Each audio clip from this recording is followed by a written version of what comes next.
Ал енді қымбатты көрермен, біз жалғастырайық. Дәл қазір студиямызға қонаққа келген әнші Алтайдың ар жағынан келген ару Гүлсынай Серік келіп отыр. Дәл қазір Гүлсынай ханым, қайырлы күн, қош келдіңіз. Қайырлы күн баршаңызға, өте қуаныштымын. Армысыз енді біздің студиямызға қош келіп жатырсыз. Емін-еркін отырып, біздің енді әлде бір жарты сағаттай уақытымыз бар. Өзіңізбен жақын танысып, сұхбаттасамыз деген ойдамыз. Енді мына лақап атқа келейікші бірінші. Алтайдың ар жағынан келген ару деген бұл таныстырылым, лақап ат қалай сізге тиесілі болды? Енді оған келсек, біріншіден мен енді шынымен де сол Алтайдың ар жағынан келіп отқан жайым бар. Өзім сол жақта туылып, сол жақта өсіп, қазір енді Аллаға шүкір сіздердің алдарыңызда Алтайдың аруы болып келіп отырмыз. Екіншіден, баршаңызға мәлім, Алтайдың ар жағынан келген ару ән, осы ән себеп болып отыр. Соны орындайсыз? Иә, соны орындаймыз. Соған мен жауап ретінде өзімнің жауабымды бердім, өздеріңіз де тыңдаған боларсыздар. Сол. Жақсы. Гүлсынай ханым, енді өзіңізбен тағы да жақынырақ танысу үшін, жалпы өнерде жүргеніңізге қанша жыл болды, осы жөнінде айтып өтсеңіз? Қалай келдіңіз өнерге? Өнерге, енді мен кішкентайымнан, 4 жасымнан былай ән айтып, өнерге кішкене ынталық болып бастады. Жақын, иә. Бірақ мен енді басқа салада да жоғары білім алдым, өнер саласында да оқыдым. Енді Қазақстанға келіп, өнерге енді қадам басып жатырмын деп айтсам болады. Біздің білуімізше, сіз сол Алтайдың ар жағында жүрген сәтте дәстүрлі ән өнері мектебінен де өттіңіз, солай емес пе? Иә, мен енді ол оқығанда Қытайдың дәстүрлі ән орындау шеберлігі деп айтамыз. Оқыдым, бірақ өзім жаным кішкене қазақы әндерге жақын болды. Мен ол жақта жүрсем де, жаңағы домбырамды тастамай, сол жақтағы да ақын жазушылардың осындай дәстүрлі әндерін жинақтап, сол жөнінде енді біз елімізге келсек те құр қолы келген жоқпыз. Біз сол жөнінде біз біраз сол әндерді алып келдік. Енді алдағы болашақта оларды көрсетіп жатармыз. Және эстрадамыздың жұлдызы Алтынай Жорабаевамен дуэт айтқан екенсіз, иә? Тіпті құрбым Алтынай деп әлеуметтік желіге де салыпсыз. Қашаннан басталды достықтарыңыз? Қалай пайда болды таныстықтарыңыз? Ол кісімен мен 2019 жылы Сағындырған әндерді бірінші рет көрдім. Енді ол кісі біз кішкентай кезімізден фанатымыз ғой. Жақсы көретін әншім. Сосын кейін енді біз басқа салада кездесіп қалдық. Сол кезде түскен фотоларымды көрсетем ғой. Ол кісі мен даусым тыңдайды. Негізі мен ол кісіге дуэт жазайық деп айтқаннан ұялып жүретін. Енді мен жаңадан келіп атқаннан кейін, бірақ ол кісі айтты, Гүлсынай, сен даусың жақсы екен, бірге дуэт жазайық деді. Одан өмірде де сондай өте бір бауырмал. Мен енді сырттан келгенде кейін көбінде маған қамқор болып жүрді. Одан екеуміз шығармашылық жақтан да көп бізді сәйкестіреді. Бірге сахнаға шығып жүрдік осының алдарында. Сондықтан сырласым деп айтам, бір жағынан құрбым деп, әріптесім деп айтам. Сол жақын болып кеттіңіздер, иә? Енді Алтынай ханыммен өзге Сәкен ағамен де дуэт орындадыңыз, иә? Ол кісімен таныстық қалай болды? Ол кісімен таныстық сол біз Республика сарайында Шәмші Қалдаяқов атамыздың концертінде сол Алтынай әпке екеуміз дуэт айтамыз. Сол кезде ол кісі көріп, ол негізі ол әнге енді жауап жазғалы 33 жыл шыққан болса, сол кезде жауаптар келді дейді. Өйткені Алтайдың ар жағында қыздардан хаттар келіп отқан. Одан о жақтан келген қыздардың барлығы біз де Алтайдың аруымыз дейді. Енді әр қазақ келген мен де солай деп қабылдаймын. Ол тек қана маған емес, мен сол қыздардың бір жүрек жарғы сөз лебізі ғой. Сосын ол кісі соны бір алып шыққысы келді де, сол сахнаға кәдімгідей. Бірақ әнші таппадым деді. Енді ол күні ол кісі маған сол әнді бірге айтуға ұсыныс тастады, бірақ мен кішкене ойландым. Өйткені бұл әнді барлықтарыңыз білесіздер, өте жауапкершілігі мол, оның әрбір сөзін барлығын жауапкершілікпен қарау керек. Сол үшін 2 жылдан кейін біз осы әнді шығардық. Ал енді осы Сәкен аға, Алтынай Жорабаева ханым деп жатырмыз ғой. Тағы да мысалы өз еркіңізге салсақ, кімдермен бір дуэт орындағыңыз келетін еді? Иә, іштей көздеп жүрген бәлкім арман, жоспарыңыз бар шығар? Жоспарымыз бар, әрине. Айтқым келетін әншілер де көп. Бірақ соның ішінде мен дәл қазіргі сәтте бір шығармашылығыма байланысты мен Серікболсын деген бір әншіге мен айтқым келген. қолға салғыңыз келген. Қолға салғым келген, иә, өзім тарапымнан да енді былай жекеде хабарласып көргенбіз ол кісі, бірақ қазір біз жұмыс жасау үстіндеміз. Бұйырса, бұйырса, иә. Жақсы. Енді жаңа домбырамен ән орындай аласыз, ал енді одан өзге қазір жетігенді де қолға алып үйреніп жүрсіз, солай емес пе? Ол турасында не айтасыз? Неге қызығушылық пайда болды? Біздің енді ұлттық аспабымыз болғаннан кейін оны да ары қарай дамытуға, одан ол бір қыз балаға жарасатын бір сұлу аспап. Біз жетігенмен қытайша әндерді де айттық.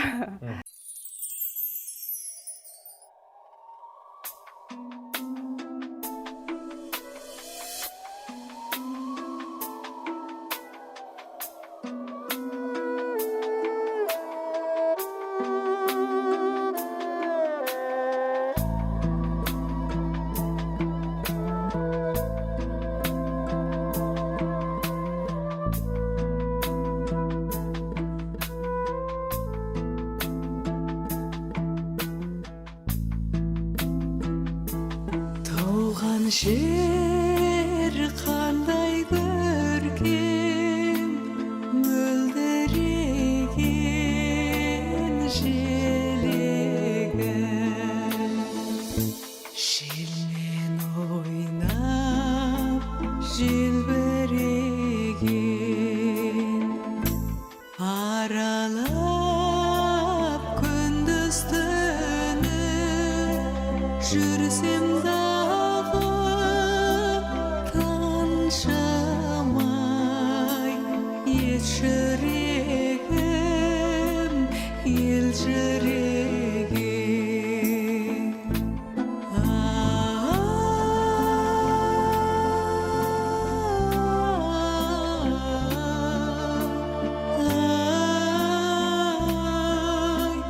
Тыншымай ет жүрегім, ел жүрегім.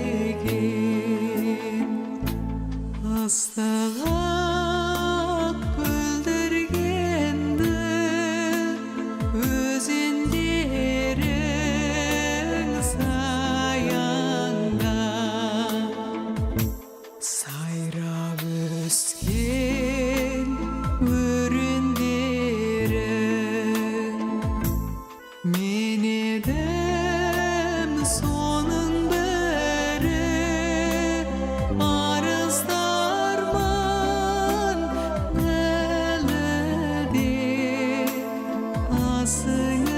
Сіңірген өз еңбегім.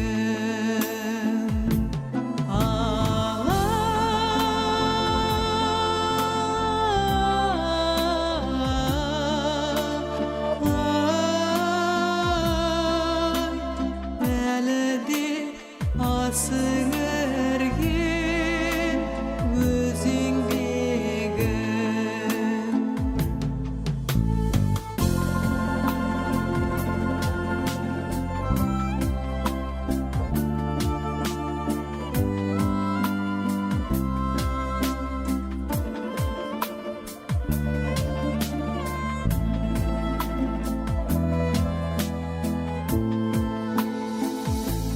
Қашанда қарыздармын, елім саған анамсың. Алыс жүрсем көп аңсаған, жүректен жарнап ыстық махаббатым туған ел. Берерім көп менің саған.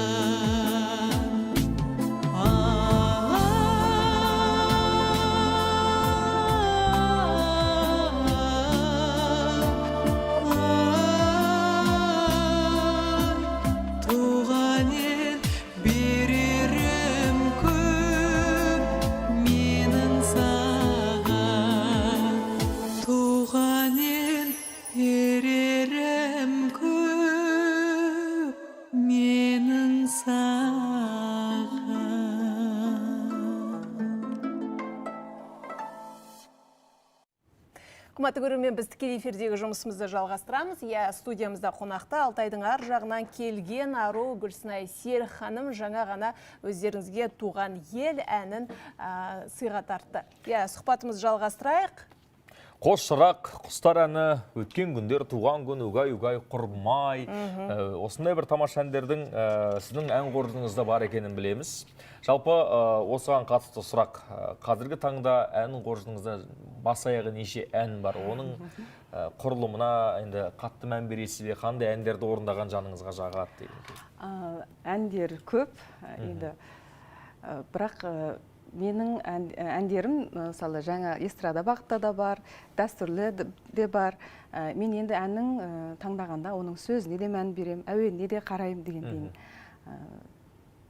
Біраз әндер бар. Талғампазсыз, шығармашылыққа келгенде. Сосын біздің осы Шәмші ағамыздың, Нұрғиса Тілендиев ағамыздың әндерін Қытай тіліне аударған. Өзіңіз? Жоқ, оны аударған, біздің Абай жолын аударған Әкбар Мәжит деген атамыз бар. Ол кісі Пекинде тұрады. Соны ән маған қолыма алдым. Енді біз оны жаңағындай Қытайша жақсылап отырып, қазақша әндерді содан бір альбом шығарсақ па деген енді. Жоспарым бар, бір жақ арман депті қояйын. Керемет. Қазақ әндері Қытайша, бас аяқ қанша әніңіз бар екен репертуарында санаған жоқсыз, енді мен айтпаймын онды. Өзіңіз айтпайсыз. Бірақ андай, білмеймін, санаған жоқпын, көп деп те айта алмаймын. Менде неше жүз ән жоқ, енді бас аяғы бір 20-30 ән бар шығар қазірге. Қазақ баланың санын айтпайды десе, әннің санын айтпаймын десе. Енді мына сол әндерді көбейту жолында жұмыс істеп жатырсыз ғой. Ал шығармашылық байланыста кімдермен жұмыс істейсіз, қандай сазгер ақындармен, әлде өзіңіздің бір жазатын қырларыңыз бар ма еді? Жоқ, енді мен кейін болып бір шабыт туылмаса, қазір енді мына Аука білесіздер ғой, Ауғантай. Ауканың әндерін өзім жақсы көремін. Сосын композиторлар, енді біраз композиторлар бар, мен бірінші әндерін тыңдаймын. Өйткені ол кісілер кейбіреу сұрайды, сізге қандай керек, тойға ма деген. Қандай бағыт керек? Бірақ мен оны айта алмаймын, мен алдымен тыңдаймын. Мен тыңдаған кезде бір құлақтан кетпейтін әндер болады ғой. Мен танымал композитор деп те іздемеймін. Гүлсінай ханым, енді продюсеріңіз бар ма? Мен жұмыс істейсіз, таныстырсаңыз, айтсаңыз? Жоқ. Өзіңіз? Өзім, барлығын өзім істеймін. Енді өзім жетіп жатырмын. Енді жетіп жатырмын деп айта алмаймын. Болашақта болып жатса, әрине қуанамын. Енді ұсыныстар болып еді бұған дейін, сол бағытта? Ұсыныстар болған жоқ. Болса қарастыруға дайынсыз? Жақсы. Енді әлеуметтік желіде де аса белсенді сияқтысыз, Инстаграмда болсын, нема белсенді болуға тырысасыз дегендей. Оған да өзіңіз жауап бересіз ба? Өзім жауап беремін. Өнердегі ағалар, Сәкен аға, Алтынай Жорабаева деп айтып отырмыз ғой, ол кісілермен дуэт. Мен өнерде әпкелерім, ағаларым өте көп, мен өзімді бір бақытты жан санаймын. Біз ең алғаш келген кезде енді көп қиындық, әрбір қазақтың басынан өтетін, енді елге оралу деген оңай емес, бәрінің басынан қиындық болады, үйірілесу. Бізде де қиын кездер болды, бірақ менің осындай аға әпкелерім үнемі менің өнерімді көріп, қолдап, бүгінгі эфирге шақырып отырған да сол Бағдагүл әпкеме өте рахмет, сіздерге рахмет осындай. Сосын жаңағы Сара әпкем бар, ақын Сара Тоқтамысова. Ол кісі үнемі әннің сөздеріменен, өлеңдеріменен шабыт беріп отырады. Енді ол кісілермен арақатынасым бар, бақыттым деп отырсыз ғой. Ал енді мына шығармашылық адам болғаннан кейде бір кеңесетін, ақыл сұрайтын, жөн сілтейтін жандар болады. Мысалы, өзіңіз кімге құлақ түресіз, кімді бір қатты қадір тұтасыз, ақыл сұрайсыз, бар ма ондай жандар? Бар. Мен өзім менің ұстаз өте көп, бәрінен сұраймын. Және Алтынай әпке деп айтып отырық қой, құрбым деп. Көбірек сұрайтын кісі сол кісі шығар. Негізі кеңсе. Негізі. Гүлсінай, енді біраз репертуарыңызбен де таныстық, ата-анаңыз туралы да, шыққан ортаңыз туралы да айттыңыз. Енді болашақта қандай жоспарларыңыз бар, қандай жаңалықтар күтейік өзіңізден? Жаңалық бар. Біз қазір енді мынандай істеймін деп бәрін ашып жарып айтпай қояйын. Біз енді елімізге келдік, елімізге еңбек сіңірсек деген, осы елдің бір кірпіші болып қалансақ деген арманымыз бар. Енді біз оны құр сөзбен емес, алдағы сәттерде іс әрекетімізбен жаңалықпен бөлісеміз. Яғни әзірге айтпайсыз. Әзірге. Бірақ соның біреуін жаңа айттыңыз ғой енді. Қазақ әндерін Қытай тіліне аударып Оны айтып қойдым. Айтып қойдым. Иә, ол менің арманым. Былайша айтқан кезде ол андай ол әндермен мен тойға да шыға алмаймын. Ол әндердің бірақ бұл енді өзіміздің тарихта қалатын. Біздің әніміз тек қана енді өте керемет қой. Мен өзім Қытайда оқып жүрген кезде біздің осындай халық әндерді естігенде олар сөзін түсінбесе де кәдімгідей ойланып қалады. Не деген керемет әуен, сендердің халық әндерің қандай керемет деп. Соны енді мен ойлаймын. Бұл да үлкен миссия, иә. Шетелге де таныстырсақ. Енді мен қазіргі сәтте күйім келеді. Мен Қытайда оқыдым ғой. Сол үшін жайлап сол жақпен істей береді. Жақсы, керемет. Қазір тағы бір ән біздің көрермендер үшін орындайсыз, иә, өзіңіз? Сол жаңаға өзіңіздің төлқұжатыңызға айналған ән десек болады. Менің бүгінгі келуіме де арқау болып отырған, осындай Алтайдың аржағынан келген ару дегізген осы әнге құлақ түрейік. Сізге көп рахмет, шығармашылық шабыт, табыс тілейміз. Енді өзіңіздің көкейге түйген арман мақсаттарыңыз орындала берсін.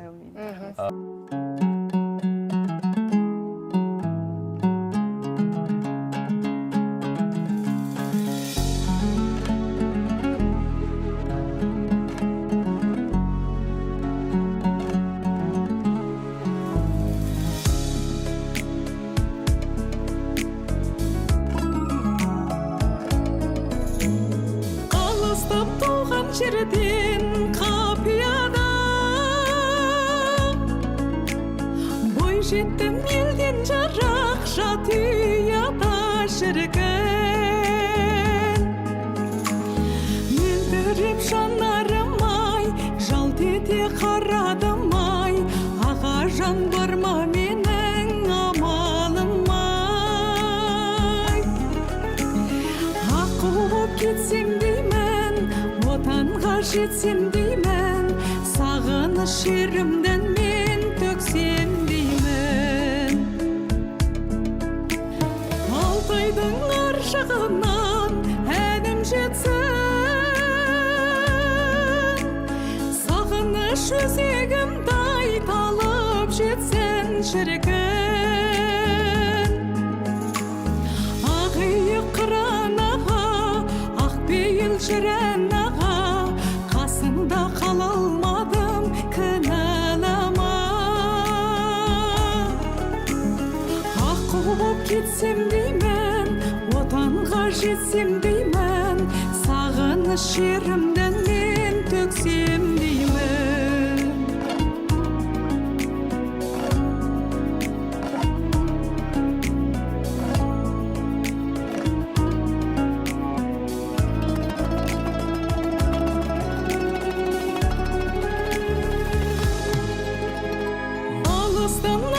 Белге жеткенімде ағатай медеу болдың көп көңілге шіркін